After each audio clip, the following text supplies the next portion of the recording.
Bienvenidos a una nueva jornada más de este Festival de las Ideas, que dicen sus organizadores, a los que doy las gracias por invitarme, por cierto, que esta también se puede entender como la fiesta de la discrepancia. Y me interesa mucho esta forma de verlo y que también incluso podamos discutir sobre esto, especialmente en esta conversación que vamos a tener ahora, que se ha bautizado como Maneras de Vivir, en torno a lo íntimo y lo público, la identidad, el sexo, el género.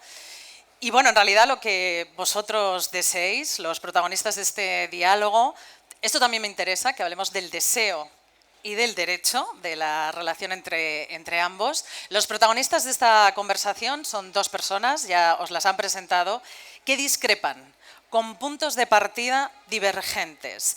Y vamos a ver si se unen en algún momento. Ellos son la filósofa y escritora, autora del personal ensayo Después de lo trans, Elizabeth Duval. Buenas tardes. Muy buenas tardes. Y el profesor, el catedrático de Filosofía del Derecho, también escritor, ensayista, columnista, Pablo de Lora. Buenas tardes. Buenas tardes. Y lo primero que me gustaría es que le contarais a la gente, ¿vosotros os conocíais? No. Personalmente no. En redes sociales sí. Eso es un poco conocerse hoy en día, ¿no? Sí. Conocerse a través de lo público también es una manera de conocerse Sí. y de saber dónde está situado cada uno. Eso sí. Bueno, ¿consideráis que partís de la discrepancia en esta conversación? Sobre algunas cosas sin duda, sobre otras espero que no, porque si no la propia discusión sería muy difícil. Elizabeth. Al menos sobre la temática de la conversación, desde luego. Bueno, porque tampoco sé si la discrepancia es tan buena como parece. Bueno, yo me acordaba, lo primero, muchísimas gracias al Festival de las Ideas por la invitación para estar conversando aquí.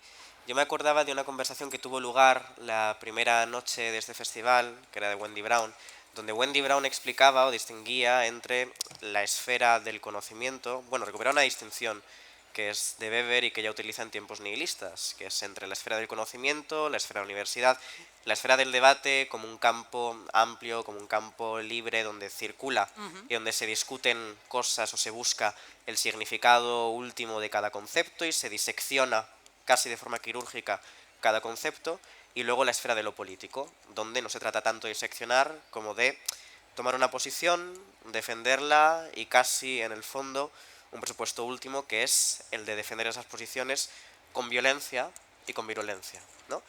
Pero yo decía algo que para mí es muy instructivo y que también me recuerda a estas frases de la filosofía, frases de Hannah Arendt como pensar es siempre pensar contra alguien, de que se extrae mucho bien y muchos argumentos y mucha capacidad para desarrollar las ideas si se hace precisamente escogiendo bien a los adversarios y escogiendo contrincantes en ese ring que puedan tener algún trocito, alguna pieza de verdad, puedan tener algo interesante que aportar a esa conversación, si no es al menos poner en cuestión lo que estás pensando en un primer momento, ¿no? Y también tener la conciencia de que alguien que piensa se mide en buena parte según quiénes son los adversarios y discrepantes y rivales en el pensamiento que escoge.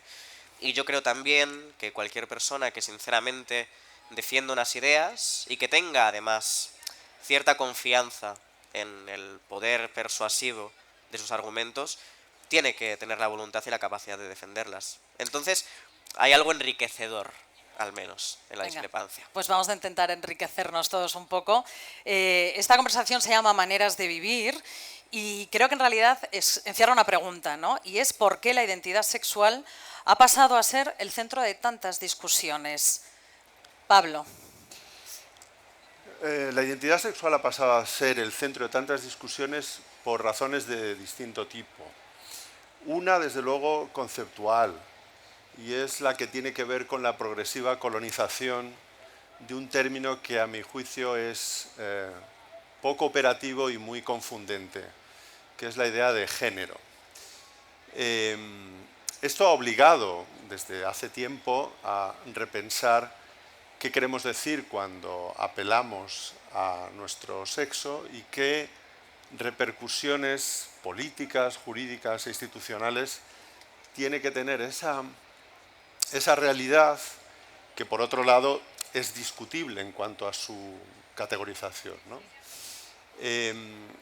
yo estoy de acuerdo con esto que acaba de decir Elizabeth a propósito de la necesidad de pasar, vamos a decirlo así, en algún momento de las musas al teatro, ¿no? Y de cómo la convivencia política exige tomar decisiones también a propósito de nuestra identidad. Y yo creo que es obvio decir que en la agenda política, en la agenda de la discusión, ese concepto, ese sintagma, se ha ido abriendo paso por una serie de reivindicaciones, muchas de ellas legítimas y justas, por parte de un colectivo que estaba, y probablemente sigue estando en muchos lugares, afectado, perjudicado, sometido a lo que ellos consideran es una cierta tiranía de una manera de entender la identidad sexual. Pero yo creo que en esa batalla, en esa pugna, se han dado pasos políticos e institucionales que son extraordinariamente contraproducentes. Y bueno, a medida que vayamos conversando los puedo detallar. Porque me interesa mucho saber cuáles son esos pasos contraproducentes, supongo que a Elizabeth también, aunque también me interesa tu punto de vista sobre la palabra colonización por parte del término género. Claro, cuando hablamos de colonización tenemos que dejar claro qué es lo que se está colonizando y qué ámbito y a qué nos estamos refiriendo. Si estamos hablando, por ejemplo, del ámbito académico, difícilmente puede hablarse de colonización cuando el género se ha tratado de una herramienta para discutir, para investigar, para analizar la realidad, desarrollada sobre todo y primordialmente por las propias feministas. Es decir, no es una feminista particularmente asociada a la teoría queer o a lo trans quien escribe en los años 90 paradojas del género, sino que es una feminista como Judith Lorber, asociada a otro momento histórico y a otros pensamientos. No origina en los movimientos queer, movimientos relacionados con lo trans, el uso ni siquiera de la palabra género, no es ahí, y tampoco en un momento legislativo, sino precisamente para establecer distinciones entre lo que se toma como un correlato también problematizable de realidades físicas, realidades biológicas, y luego elementos estructurales, elementos jerárquicos de opresión, unos guiones de comportamiento que están generalizados en la sociedad, unas identidades, unos roles que entran dentro de una categoría más de análisis estructural, como es posteriormente la categoría de género. Lo cual no quita que en distintos momentos se utilicen, particularmente en lo que tiene que ver con la identidad, de forma intercambiable o de forma distinta las dos palabras, también porque son palabras que están sometidas a una evolución de una convención y a una evolución del uso histórico de a qué nos estamos refiriendo cuando las utilizamos.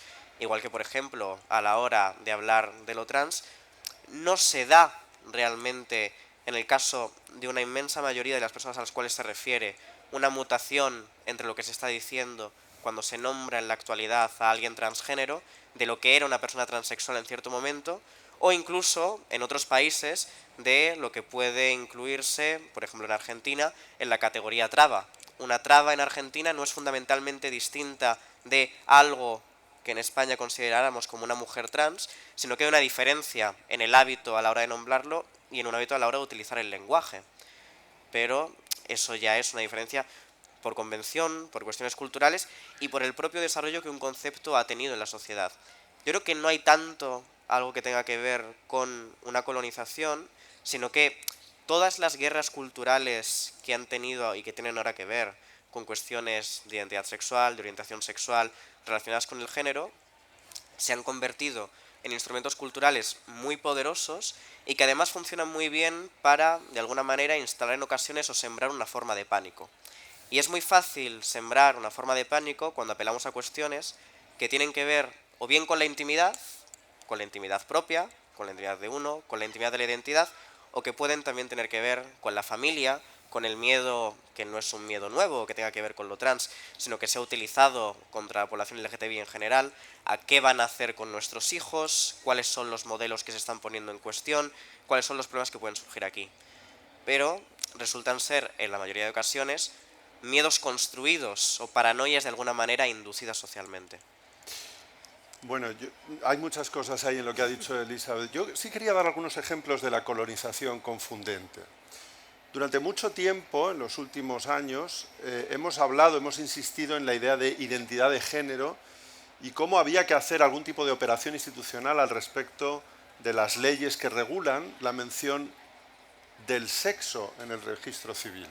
Y fíjense que hemos despistado por un momento esta idea que es central. El registro civil en España nunca ha registrado el género, ha registrado el sexo como un dato biológico, como una realidad biológica que no depende, en principio, de la voluntad de los sujetos. Hemos estado mucho tiempo hablando de brechas de género, cuando en realidad lo que nos queremos referir es a brechas de sexo, es decir, a la persistencia de determinadas discriminaciones estructurales o formales entre hombres y mujeres entendidas desde el punto de vista de su identidad sexual, no de su género. Y yo creo que parte de esta colonización perniciosa tiene que ver con una deficiente lectura de una idea que está en el germen del pensamiento feminista y que es extraordinariamente valiosa, que es la de la biología no es destino. Claro que no. Entendiendo la biología como un determinante concluyente de cuál va a ser mi posición social, la biología no debe ser destino. Pero eso no quiere decir que los hechos biológicos, en este caso el de la identidad sexual, sean los que socialmente se han utilizado para construir una discriminación secular hacia las mujeres. Yo creo que, y esto Elizabeth lo conoce bien, se ha leído mal el no se nace mujer, se llega a serlo. Y se ha leído mal porque admitiendo que la idea de lo femenino o lo masculino, la mujer en esta célebre frase de Simone de Beauvoir, es una construcción social, es una construcción cultural, el punto de partida es un dato dado que es la identidad sexual.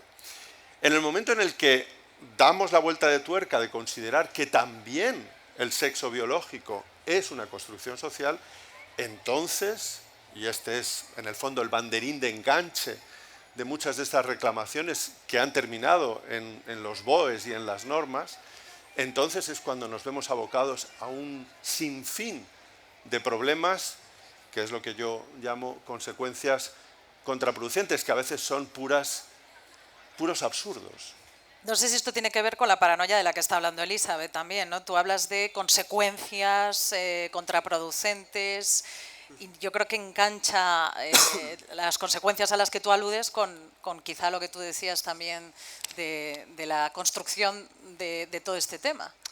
Bueno, pero claro. Supongo que quieres responder lo que tú quieras de todo lo que ha dicho muchas cosas, él también. Sí, pero a mí algo que me resulta curioso en un primer momento que es, por ejemplo, ¿no? Cuando decimos que el registro civil registra el sexo, yo creo que tenemos que preguntarnos, y esta es una pregunta muy típica de cualquier intento filosófico de investigación, ¿de qué estamos hablando cuando hablamos de sexo? ¿O a qué nos estamos refiriendo cuando hablamos de sexo? Porque muchas veces parece también en estos debates que tomemos cuestiones o conceptos que son en realidad conceptos complejos como si fueran realidades simples o que pudiéramos distinguir o disolver de un plumazo. Sexo no se refiere a una cosa simple o fácil de analizar, porque cuando hablamos de sexo podemos hablar de cuál es la percepción externa que podemos tener de un individuo en base a caracteres sexuales secundarios, que además son caracteres sexuales secundarios que son modificables de una diversidad de maneras, de cuál es la distribución hormonal que tiene un individuo, distribución hormonal que otra vez también es modificable, de cuáles son los genitales que tiene un individuo, genitales que también otra vez son modificables, de cuáles son los cromosomas que tiene un individuo, para lo cual tendríamos directamente que hacer en laboratorio un análisis de los gametos, sin el cual no podríamos saber de qué se trata, o de cualquier otro aspecto de lo que es la realidad del sexo. ¿Registra alguno de estos aspectos lo que pone en el DNI? Y si así lo hace, ¿para qué hay un interés en que el documento nacional de identidad esté registrado, por ejemplo, cuáles son los genitales de una persona en un momento dado? ¿Para qué va a ser la utilidad social, la utilidad jurídica, la utilidad real de que ponga en un documento nacional de identidad cuál es esa referencia a los genitales y para qué sirve en el día a día, de forma consuetudinaria, ¿no?, en el hábito cotidiano, que ponga eso? ¿Cuál es su utilidad? Realmente, la trampa que de alguna manera se hace cuando se habla de esta distinción o del borrado de esta distinción entre lo que sería el sexo y el género es posicionar el sexo como si fuera una noción extraordinariamente simple o evidente en cualquier momento de la apariencia, y ante la que se ejerce la violencia, o de alguna manera que es ese sexo lo que opera socialmente o realmente. Y sin embargo, confundiendo todos esos factores, porque en una especie de totum revolutum se habla a la vez de los gametos, de los genitales, de las hormonas, de los cromosomas, de todos los aspectos que componen una realidad que es compleja y que también está influida por cuestiones culturales. Esto no significa un reduccionismo cultural donde todo se convertiría en una cuestión social o cuestión meramente cultural, donde la realidad del género es puramente inventada o teatralizada en cada momento y no influye en ella de ninguna manera un absoluto lo biológico. Es evidente que si hacemos una historia del sexo como del género y analizamos, por ejemplo, cómo surge la opresión y jerarquización y violencia contra las mujeres, tenemos que tener en cuenta factores como diferencias biológicas, como el trabajo reproductivo, y también es evidente que no podemos analizar sociedades de cazadores-recolectores como analizaríamos la sociedad en 2024. Ni podemos decir que las relaciones sociales ni de género operan en una igual que operarían en la otra. Y si asumimos, por ejemplo, que lo que pone en un documento nacional de identidad tendría sobre todo que tener una función social y una utilidad descriptiva de una función social y forma de existir en el mundo y de cuáles son las consecuencias sociales de ese estatuto jurídico, entonces muchas veces tendremos que aceptar que se rige mucho más por lo que es una apariencia de caracteres sexuales secundarios modificables que por una realidad genital o que por una realidad cromosómica. Bueno, yo cuando me refiero a cuando escucho la idea de la paranoia, en realidad a mí la paranoia que me asalta es la que se produjo en esta ciudad hace no tanto tiempo, cuando en un autobús se proclamaba lo que podríamos fácilmente considerar una proposición sintética, verificable empíricamente, una proposición sobre la cual edificamos nuestra vida cotidiana e institucional de una manera, desde luego, no tan compleja como presume el análisis que hace Elizabeth Duval. A mí me ha recordado un poco a esto que decía Richard Dawkins a propósito de si el sexo es binario, ¿no? Decía, bueno, es pretty damn binary, ¿no? Es bastante malditamente binario, a pesar de que haya algunos supuestos en los que tendríamos ese tipo de dificultades a las que apunta Elizabeth.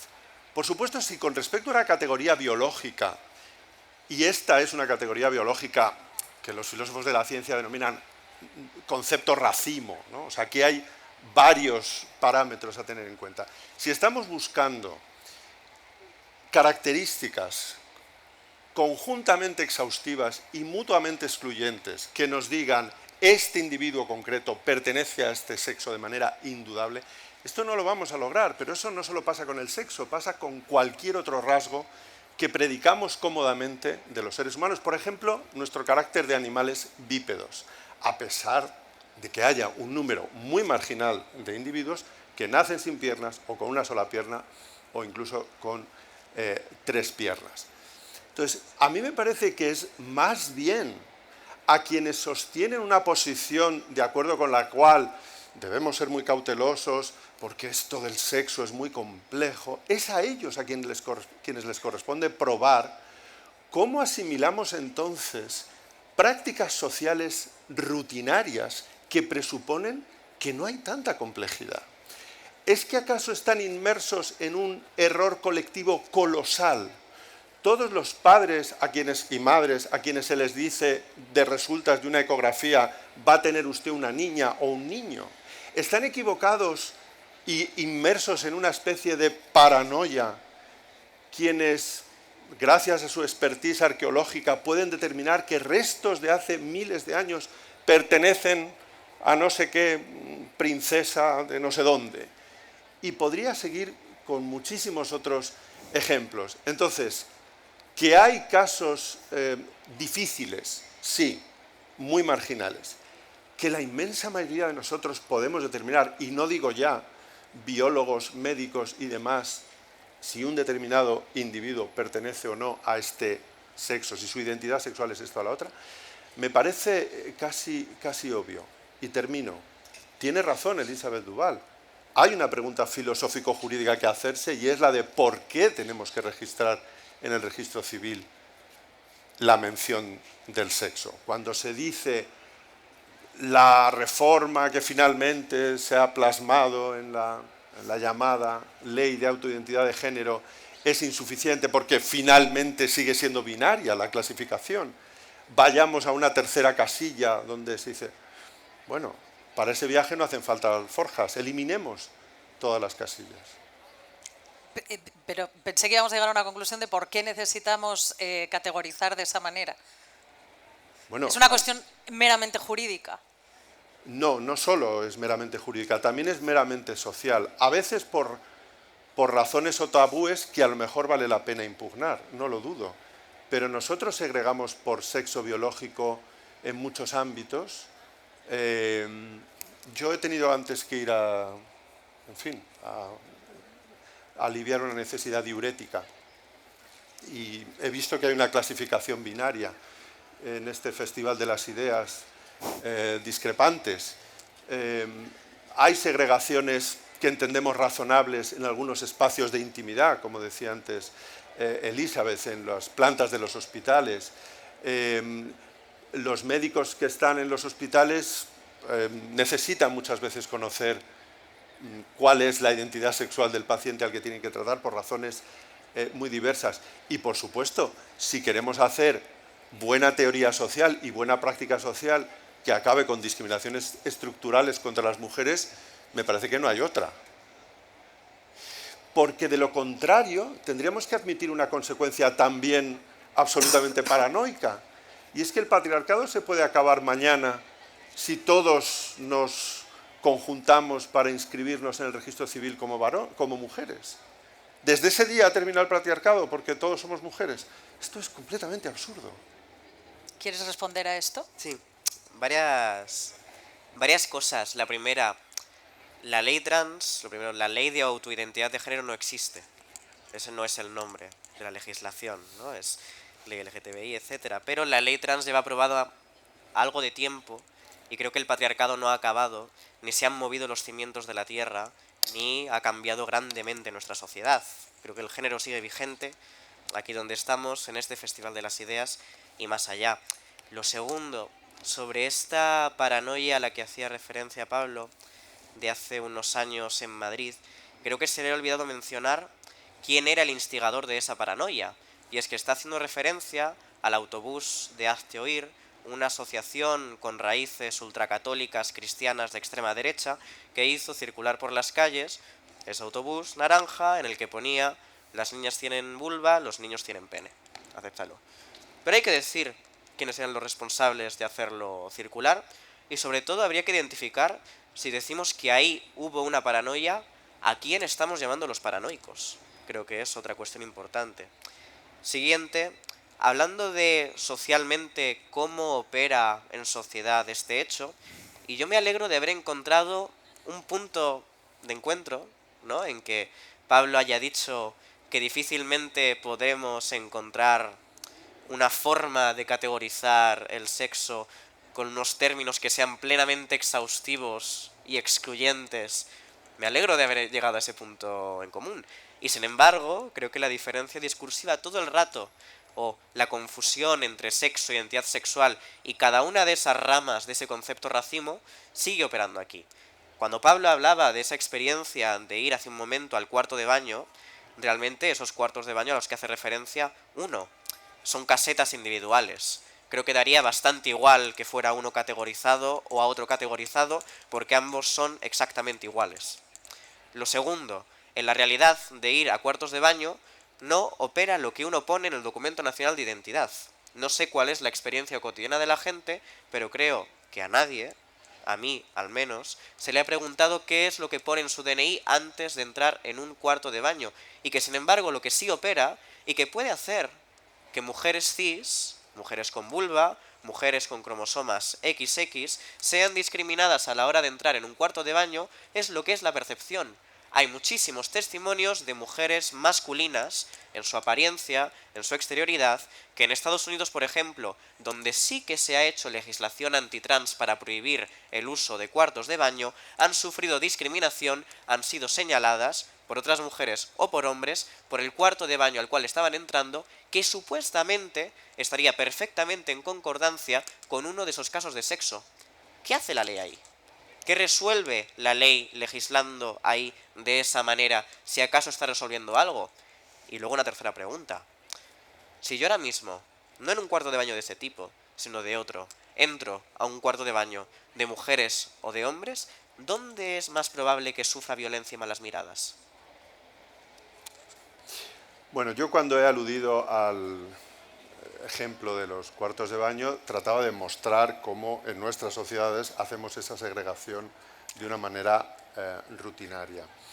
¿Eso significa que esté bien? No, no, no, no. Estoy simplemente diciendo que esa identidad sexual se forja así y que estoy dispuesto a impugnar si es que hay más bien tabúes o prejuicios que razones de fondo para hacer esa segregación. En eso creo que no tenemos discrepancias. Y desde luego yo en esta posición, y recuperando esto último que has dicho, estaría más bien en la idea de preguntarlas a ellas, porque creo que a las mujeres, creo que son fundamentalmente las que tienen más que decir al respecto de la posible invasión de esos espacios de intimidad, tal y como ellas las perciben, que son efectivamente las más frecuentemente hostigables si es que esa segregación se disipara.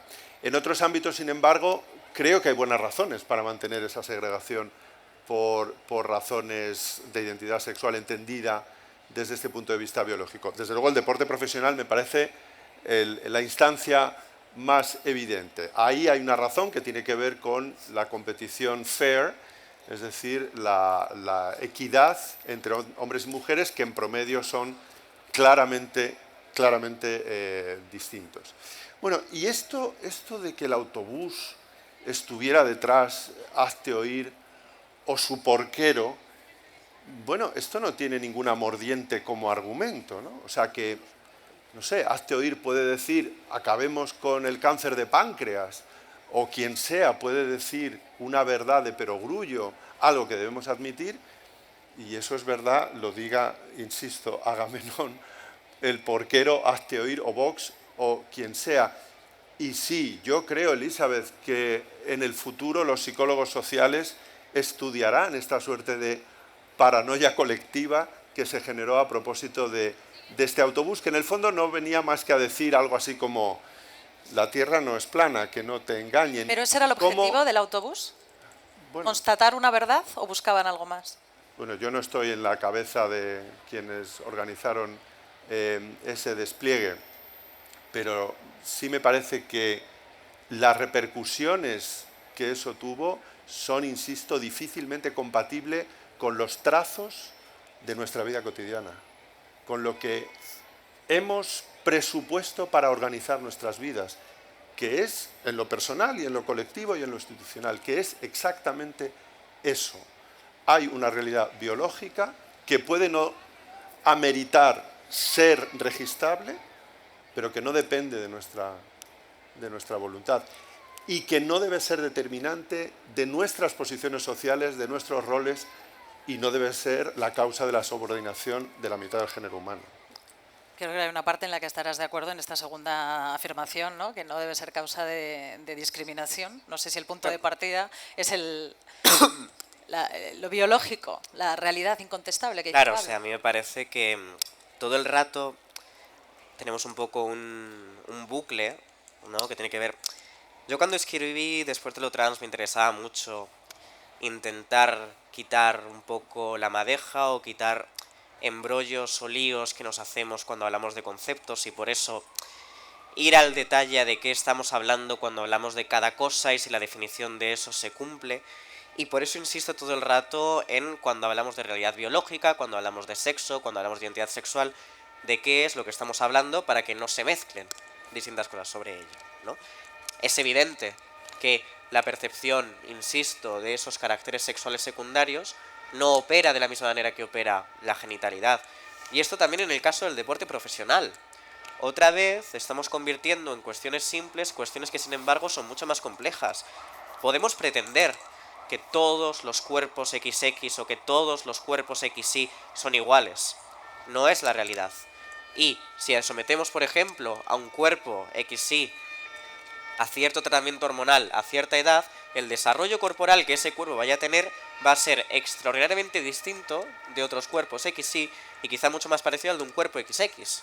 Es decir, hay niveles hormonales, hay otras cuestiones que son mucho más relevantes a la hora de hacer ese fino análisis que otras. Y eso también conlleva que también en el deporte profesional sucede que hay muchas mujeres, frecuentemente mujeres racializadas, que son excluidas de competiciones deportivas, siendo mujeres XX, por cuáles son los niveles de testosterona que se hallan en su equilibrio hormonal. Y eso es otra realidad de cómo funcionan sistemas difíciles, como es el sistema del sexo. Lo que sucede es que, ¿cuál es la vocación una y otra vez que tenemos cuando simplificamos o hacemos forzosamente simples sistemas que en realidad son complejos? En muchos casos, lo que sí que es la estigmatización o el ataque a colectivos vulnerables. Y yo no quería decir, haciendo la referencia a quién estaba detrás de ese autobús, que el decir que se trate de hacer oír sea un argumento, ¿no? O poner, evidentemente, que la verdad es la verdad, la diga Agamenón o la diga su porquero. No es eso a lo que me estoy refiriendo. Yo creo que la frase las niñas tienen vulva, los niños tienen pene se puede desmontar por cuestiones que no son las que tienen que ver con quién es la que la profiere o quién es su interlocutor. Me parece que la verdad es verdad y que las cosas se dicen independientemente de quién las diga. Por eso me interesa la filosofía y me interesan los argumentos. Lo que sí es que compartir argumentos, compartir ideas con ciertas organizaciones y asociaciones dice algo de quién las profiere. Y es eso a lo que me refiero. Lo cual es distinto que desmontar directamente el argumento al cual estamos haciendo referencia ahí. Y en relación a esta cuestión otra vez, perdón por el resfriado bastante terrible que me tiene asediada esta tarde, igual que la cuestión de los cuartos de baño, a mí me parece curiosa la idea de que todo nuestro régimen social, toda nuestra forma de concebir las interacciones en sociedad estaría fundamentada, ¿no?, en el presupuesto básico de cuál es la genitalidad. De hecho, yo creo que esconde, y eso lo desarrollaba en el ensayo, una parte de verdad. Cuando vemos a alguien por la calle, le presuponemos una realidad que incluye una genitalidad. Cuando vemos a alguien por la calle, imaginamos una genitalidad de esa persona, imaginamos una identidad sexual o idea sexual completa. Lo que sucede es que lo que imaginamos para esa persona puede no ajustarse a cuál es la realidad una vez se desnuda. ¿Cómo la tratamos? ¿Según la realidad una vez se desnuda o según lo que hemos presupuesto y que es por tanto una percepción? Y si admitimos que es una percepción, eso es tanto como admitir que lo que está operando ahí no es ni los cromosomas otra vez, ni la genitalidad, ni la distribución hormonal, sino lo que estamos percibiendo y que es alterable y que hace que esos sistemas no se basen otra vez ni en ser XX ni en ser XY. ¿Cómo los tratamos a esas personas que pueden tener una genitalidad que no es la que presuponemos? Con igual consideración y respeto, como miembros de la especie humana dotados de los mismos derechos. Esta es otra presuposición de nuestras sociedades liberales a la que no debemos renunciar. Tratamos igual a los iguales y diferente a los diferentes. En el ámbito deportivo tiene razón Elisabeth Duval cuando apunta, y no solo en el ámbito deportivo, a que hay un núcleo de casos que hacen más compleja la caracterización del sexo biológico, concedido. Esto no se puede discutir. La pregunta es cuántos casos de esos hay y efectivamente cómo... En el deporte de élite bastantes. No, yo creo que son muy marginales. Cómo abordar esa realidad de esas personas que tienen un encasillamiento, por decirlo así, difícil, que los hay. Son los que otrora denominábamos intersexuales y hoy personas con desarrollo sexual diferenciado. Y hemos tenido algún ejemplo reciente que ha dado mucho que hablar. Yo creo que hay que dar respuesta a eso. Yo no la tengo, no tengo una respuesta clara a propósito de qué hacer con esas personas en las competiciones deportivas. Lo que sí tengo claro, y me parece que cualquiera puede tener claro, es que en ese ámbito, en promedio, las ventajas competitivas de los varones frente a las mujeres son suficientemente grandes como para que no caigamos en la ingenuidad de pensar que ahí podemos terminar con semejante segregación. Miren, en este país desde hace mucho tiempo se viene insistiendo en la idea de que la violencia de género es la violencia que se ejerce por los varones contra las mujeres por el hecho de serlo. Ser varón o ser mujer está de nuevo presupuesto en esa enorme construcción conceptual como un hecho. De hecho, a los varones podría decir incluso que no solo se nos presuponen que lo somos de hecho, sino además de que casi irremisiblemente somos machistas en todo caso. Pero desde luego la mujer es atacada por el hecho de serlo. Esta es otra instancia en la cual es muy difícil de conectar esta idea de la complejidad de lo sexual que decimos al repicar esa campana y sin embargo estamos en la misa de, bueno, puede ser un asunto que depende de la autoidentificación. Ahí tenemos nuevamente otro problema, otra de esas consecuencias contraproducentes. No sé si quieres responder algo de esto, porque también me gustaría que volviéramos a hablar de la identidad, ¿no? Porque estamos oscilando todo el rato en una identidad que viene dada, que te dan los demás, y si podemos elegir realmente nuestra identidad o tenemos que ser quienes nos dicen que tenemos que ser, ¿no? Me gustaría que pudiéramos volver ahí, que es quizá también un poco el punto de partida, pero quizá quieras contestar a algo de lo que ha dicho él. Varias cosas y luego respondo a esta pregunta. Claro, pero que hablemos de un hecho no significa que ese hecho sea un hecho biológico, ¿no? Una cosa es los hechos en sí mismos, que pueden perfectamente ser hechos sociales, ser hechos culturales, y no tienen por qué ser hechos biológicos. Y hay otro punto que me parece curioso, que es que cuando hablamos de lo trans, muchas veces acabamos hablando de ámbitos tan diferentes entre sí como lo son los baños, los cuartos de baño y el deporte de élite. Hablamos de un ámbito que afecta absolutamente todas las personas de forma universal, al cual todas las personas acceden, y luego a un ámbito de una estrictísima minoría.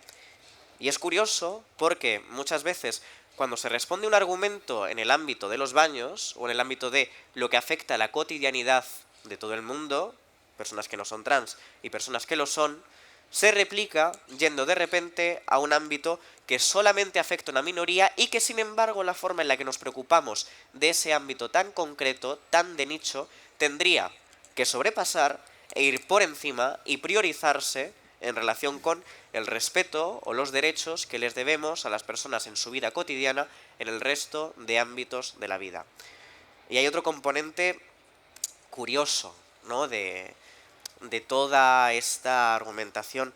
Claro, yo preparando también esta conversación leía artículos y textos de Pablo, columnas en varios lugares, revisaba algunos de sus libros, pero sin embargo, yo por ejemplo en lo que tiene que ver con la identidad y cómo analizamos la identidad, yo siempre he defendido, y por eso antes decía, que no existe tal cosa como una ley de autoidentidad de género. De hecho, yo ya dije que nombrarlo o nombrar el proceso que permitía esa ley como autodeterminación de género era un error conceptual, porque para mí lo que hace la ley no es permitir una autodeterminación, sino meramente modificar un registro en base a una identidad de género libremente manifestada, que es distinto a autodeterminar, que es distinto a autoidentificarse.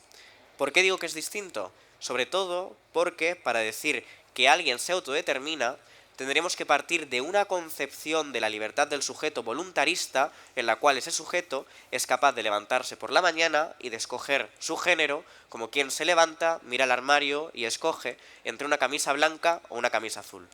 Esa no es la visión de la identidad, y con esto respondo un poco también a la pregunta, o del sujeto que yo tengo, que yo comparto, sobre todo porque para mí lo que es nuestra identidad, lo que somos en sociedad, está profundamente construido e influido por los demás, por dónde nacemos, por lo que vemos culturalmente, por cuáles son las cosas que nos influyen, por esa correa de transmisión o cadena de transmisión dentro de la cual también entra el género, por factores que pueden ser biológicos, por una multiplicidad de cuestiones que nos atan, que nos sujetan a la realidad y que nos convierten en sujetos y hacen que tengamos esa identidad.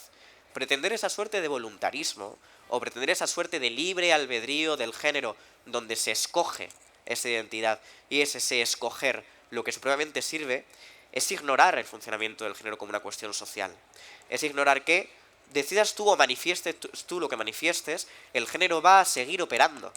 Que la gente va a hacer una lectura que va a interpretar o tener una percepción de quién tú eres en la realidad social independientemente de lo que tú digas. Y que eso también es una manifestación del género en tanto que estructura social, pero importante de analizar, importante de ver. Hacer lo contrario o intentar pretender esa presunta noción voluntarista, para mí fue un error de ese debate y una trampa. Es evidente que si tú le cuentas a la gente que lo que va a suceder es que un montón de personas van a escoger al día siguiente de que se apruebe una ley determinarse como algo para presuntamente adquirir unos beneficios que por otra parte pueden ser dudosos y de repente esa persona se encuentra en un control de pasaporte en la cual en el documento oficial de identidad pone una cosa en la casilla de sexo que entra en discordancia con cuál es su apariencia física. Puede que en otro país de repente por eso la obliguen a ser cacheada, desconfíen de ella, crean que hay una discordancia, es decir, no en todos lugares funciona igual, pero que además lo que hacía esa ley, en el fondo, en comparación con otras leyes tras las cuales tampoco se ha acabado el mundo, que son las leyes autonómicas, que por la distribución competencial del Estado son las que regulan todo lo que tiene que ver con el sistema sanitario, con tratamientos hormonales, era cambiar lo que ponía en una documentación oficial, cambiar lo que ponía en una casilla y cambiar lo que pone en el registro civil. Pero en el registro civil ni acaba ni empieza el mundo, ni acaba ni empieza el mundo social. Evidentemente que tiene consecuencias para tantas otras cosas, pero igual que se ha construido otro pánico social con esta idea de que iba a haber maltratadores o violadores que modificaran su mención de sexo en los documentos oficiales para escapar de las condenas, cuando la misma ley contiene una disposición diciendo que si se hace eso se incurre en un fraude y que se juzgará según cuál era el sexo identificado en los documentos anteriores. Bueno, yo creo que es verdad que el hecho al que se alude en la definición de violencia de género no tiene por qué ser un hecho biológico. Vamos a suponer que es el hecho consistente en que el individuo agresor o la agredida se identifican, se consideran, se autoperciben, no son voluntaristas al modo en el que, con alguna buena razón, Elizabeth considera, pero ese es el hecho. Bueno, esto nunca se constata. O sea, nosotros hablamos de que ahora hay una presidenta del Tribunal Supremo y que hasta ahora había escasez de mujeres en las altas instancias judiciales, no tratando de constatar ese tipo de hechos. A lo mejor resulta que sí había muchas mujeres y no nos habíamos dado cuenta, porque resulta que los individuos que estaban en esas altas instancias judiciales se percibían, se autoidentificaban, you name it, Elizabeth, como mujeres. Esto no lo hemos hecho nunca. A lo mejor a partir de ahora hay que hacerlo. De nuevo, a lo mejor hay que quitar la mención del sexo, pero insisto, uno no va a registrar su género declarando libremente o tan genuinamente como se pueda constatar su género. Entre otras razones, y vuelvo al principio, porque ¿qué es lo que constata uno cuando dice que tiene una cierta identidad de género? ¿Qué es exactamente eso? Si yo he entendido bien desde que este corpus doctrinal se abre paso, el género es una construcción social o cultural que incorpora también de una manera muy compleja roles, expectativas, esperadas, papeles sociales, etcétera, etcétera. Bueno, ahí sí que uno diría, si vamos a computar todo eso, el género es un espectro. O sea, que yo me puedo situar en ese conjunto de cosas que incorpora la idea de género en un lugar muy alejado de otros, aunque tengamos el mismo sexo. ¿Y por qué tenemos que registrar semejante cosa? ¿Por qué? Bueno, ¿Por qué es importante que alguien se identifique como un típico varón dispuesto a asumir no sé qué roles? ¿Por qué? ¿Por qué eso es socialmente o institucionalmente relevante? Y por otro lado, si esta concepción del género tiene algún sentido, la que yo mantengo, precisamente en los supuestos en los que pareciera que estos individuos que nos hacen entrar o han hecho entrar en pánico a algunos cometen un fraude, a mi juicio es justamente lo contrario. Elizabeth hablaba de supuestos beneficios, ¿no?, que tendrían las mujeres frente a los... Bueno, yo voy a poner uno que me parece poco dubitable. Ir a la guerra. Si yo entiendo bien la construcción del género, se supone que yo debo ser un buen guerrero porque tengo esta presentación y estos presuntos genitales o genitalidad secundaria, y yo, sin embargo, no me identifico con ese rol en absoluto. No, a mí ese valor no se me puede presuponer como al guerrero. Mi autoidentidad de género, autoidentificación o percepción o lo que usted quiera, no se corresponde con esa atribución y yo no quiero ir a la guerra. Iré y me modificaré la mención del sexo en el registro civil para evitar eso, pero no por fraude, sino precisamente por identidad de género. O sea, yo a esto solo diría que hay una curiosa paradoja, ¿no?, en que cuando se dice que el sexo o el género son cuestiones complejas, se aluda a esa referencia a la complejidad como si fuera una manera de emborronar el debate o de hacerlo distorsionado o hacerlo más difícil o hacerlo más farragoso, y sin embargo, para poner ejemplos sobre por qué habría fraude en el cambio de sexo registral, se tenga que aludir a ir a la guerra como si estuviéramos en un país que tiene un registro forzoso militar, como si estuviéramos en un país donde fuéramos a la guerra mañana.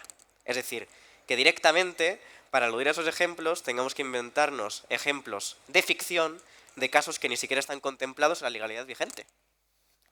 Y eso es curiosamente paradójico. Ya sabes, Elizabeth, que los filósofos morales gustamos mucho de los experimentos mentales. Entonces, acéptamelo como experimento mental, aunque sea.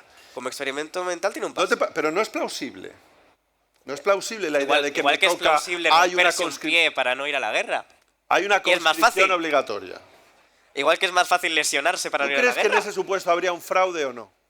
En ese sí, pero hay muchas cosas más fáciles que hacer ese fraude. ¿Para qué va a ser del registro civil? Y además, si es un fraude, es que te lo puede decir el juez. Siempre ir al registro Que lo has civil es hecho un por poco eso. más aburrido. Si no ha habido indicios anteriores, si se demuestra... Yo creo que el aburrimiento contrapesa poco frente a la posibilidad de que te maten en una guerra. No. Me parece a mí.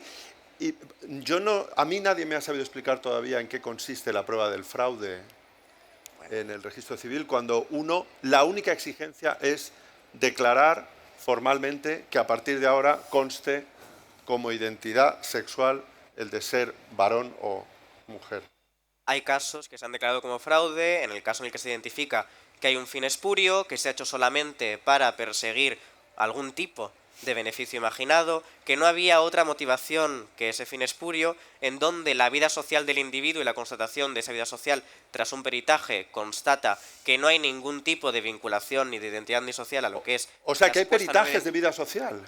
Hay impuestas. estudios de fraudes de ley, sí, hay jueces de Canarias que identifican esto. Pero esto es llamativo, ¿no? Peritajes de vida social que no se adecúan a la propia autopercepción. Pero es que yo nunca he defendido la autopercepción. Esto es llamativo. Lo dije hace 4 intervenciones. Entonces, ¿qué defiendes, Elizabeth? Perdona. ¿En relación a? En relación a qué hacemos con el registro civil. Yo defiendo está bien eliminar... la identidad libremente manifestada, pero que manifestar libremente la identidad no es ni autopercibirse ni autodeterminarse. Pero la identidad libremente manifestada del sexo. La identidad de género, que es una identidad sexual también. Pero eso tendrá límites, ¿no? ¿Cuáles? ¿Cuáles te parece que deberían ser? Si hablamos de sexo como característica biológica, obvios. Los mismos que la identidad cronológica. O sea, yo no puedo tener una identidad de tener la edad biológicamente considerada que no tengo. Otra cuestión es que eso sea relevante o no. Pero la identidad acerca de propiedades como el sexo u otras tiene límites, obvios. Claro, pero creo que no hace falta que entre aquí a mencionar a Bergson y hablar de tiempo y duración y tiempo vivido y tiempo objetivo para que comprendamos que el tiempo y el sexo y el género son cosas y estructuras distintas y que quizá el tiempo, No. el espacio, directamente Kant, ¿no? Aquí- Presupuestos aquí- a priori de la sensibilidad no pueden ser analizados de la misma manera que analizamos sistemas sociales como lo es el género. Aquí queremos saber, Creo por que ejemplo... es un poco una reducción al absurdo hablar de que tenemos que hablar del tiempo Sí. como si el tiempo fuera igual al género. Yo tengo que hablar del No. tiempo, porque nos quedan 5 minutos. Y eso es objetivo. Eso es así, porque además nos van a echar. Tan Te objetivo lo van a como, demostrar. como la edad de una víctima presunta de un delito de pedofilia, por ejemplo. Bueno, nos quedan 5 minutos, entonces no sé si queréis seguir por esta línea o intentar llegar a un acuerdo, porque hemos empezado con las discrepancias y hemos hablado de cómo al final la academia, la teoría, la filosofía nos lleva por unos caminos, pero después está la acción, ¿no? Que es donde realmente vivimos, en la acción. Me gustaría que me contarais en qué sí estáis de acuerdo después de Mira, esta conversación, incluso. A ver, yo saco cosas en las que sí estamos de acuerdo. Que sexo y género son conceptos racimos complejos con varias definiciones. ¿Lo sacas tú? No Creo, sé si creo que en Pablo. eso estamos de acuerdo. Bueno, habría algún matiz hay que hacer. Concédemelo. Pero- ¿Alguna cosa más? De la Que hay que acabar con prejuicios. Vale. Que a lo mejor algunas segregaciones por sexo deben ser derribadas. Vale. No está mal, ¿no? Sí. Son dos Sí, importantes. sí, sí. Y que la discrepancia y la conversación escuchándose Enriquece. es fructífera. Vale. Correcto. poco- Correcto. Pues yo creo que... Incluso si lo dice, hazte oír. Hombre, ¿No crees que es importante el objetivo a con ver, el que se dicen las cosas? En filosofía es importante... hay una filósofa, ¿no? Elizabeth Anscombe, que escribió un libro muy importante llamado Intención. Intención, claro. Vamos a ver, en filosofía es importante... Bueno, algunas repercusiones prácticas de lo que se dice deben ser tenidas en cuenta. No, o sea que yo estaría dispuesto también a conceder que a lo mejor hay verdades que no se pueden propalar porque puede haber malos usos de esa verdad, ¿no? No sé, si alguien empieza a divulgar en sitios inadecuados cómo reconstruir el COVID-19 para que sea todavía más letal, esa es una verdad incómoda que probablemente habrá que ponerle diques. Sí. Pues yo creo que nos podemos quedar con esa conclusión, que debatir, que discrepar en estos términos siempre está bien, que nos escuchemos los unos a los otros, que escuchemos las razones de los demás, no sé si os parece, como conclusión. Muy bien. Pablo de Lora, Elizabeth Duval, y a vosotros muchísimas gracias por este rato y por haber escuchado. Bueno. Gracias.